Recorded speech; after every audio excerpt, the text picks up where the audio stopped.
Hi and welcome back to another YouTube video.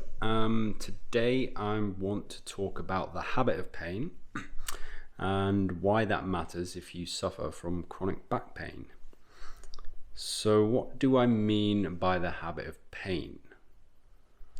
It basically means that your brain has learnt to associate pain with a particular circumstance that repeats the pain pattern every single time.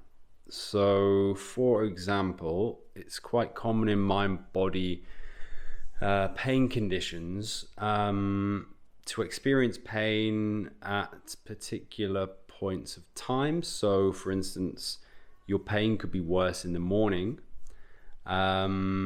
You could also experience your pain maybe only if you sit down for a long period of time. Another example of sort of a pain pattern would be a particular person. It could be a family member, a parent-in-law, somebody who, your boss, these classic potential stress relationships that we have in our life.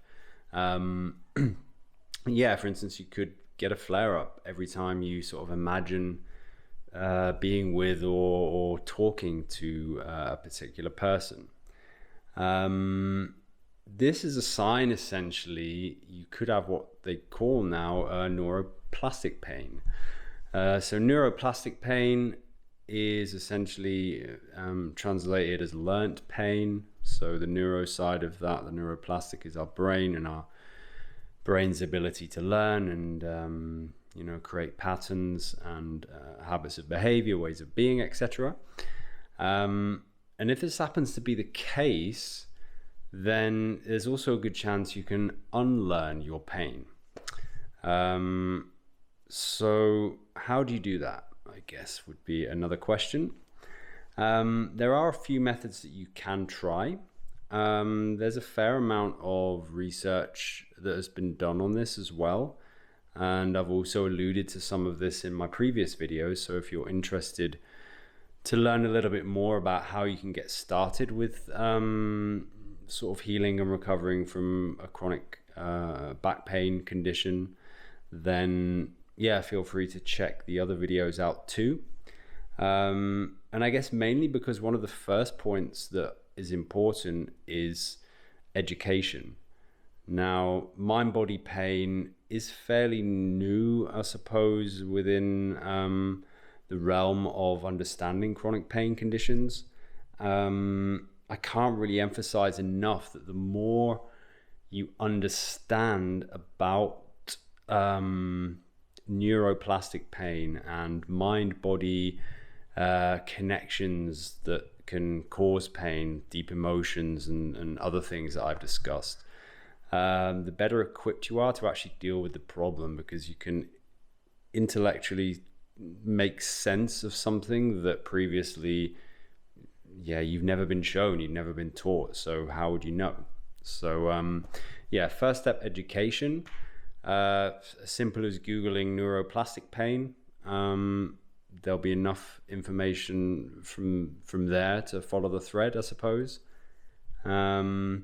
You can also read The Way Out by Alan Gordon. I've mentioned his book before. His method, pain reprocessing therapy, is extremely useful and very much geared towards healing neuroplastic pain.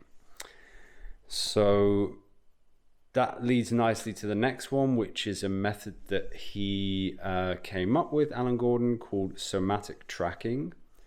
This is essentially kind of an exposure therapy. So neuroplastic pain, the root of which can come from almost a fear. So let's say you avoid sitting down for too long because you're afraid that the pain will come.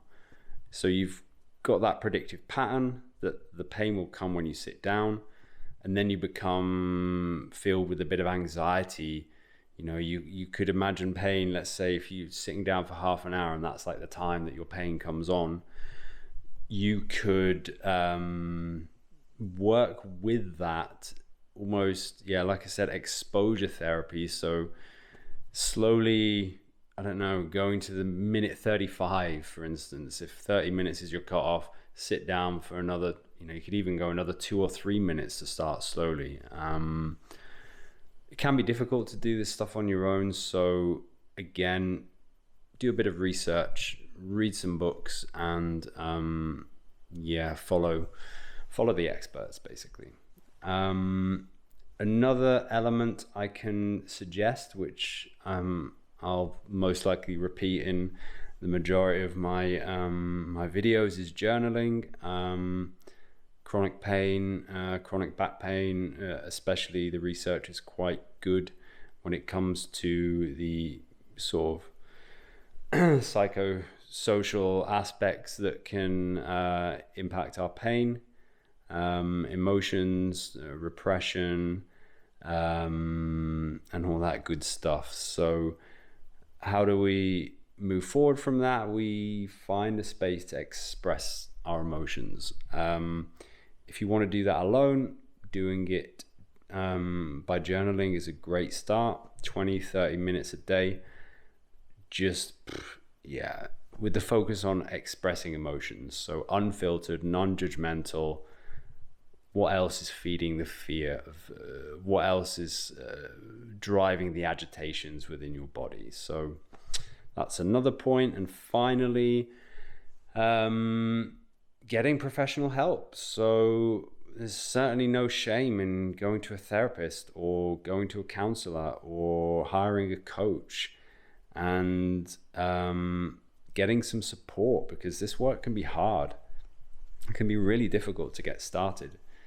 And sometimes journaling doesn't suit people. We all have our preferences. So if you're more comfortable talking about your problems and your challenges, then there are many therapists, counselors, coaches around that specialize with specifically mind-body chronic pain conditions. So again, I've done the odd video on this before, and I write various blog entries on medium.com and my own website. So feel free to check those out and see if there's a thread that you can follow towards some support. So that being said, I think I'll leave it there for now.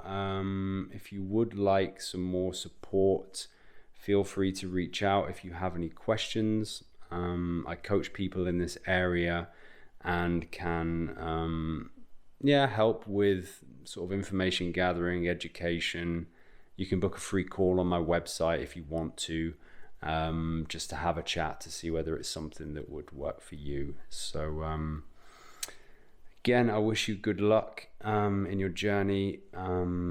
If you have any questions or comments, you can leave them down below. I'm always up for hearing from anyone who happens to catch one of my videos to see if this is something that resonates with them or not as well. It's also fine. I'm happy to receive some feedback. So do your best, good luck, and see you in the next one.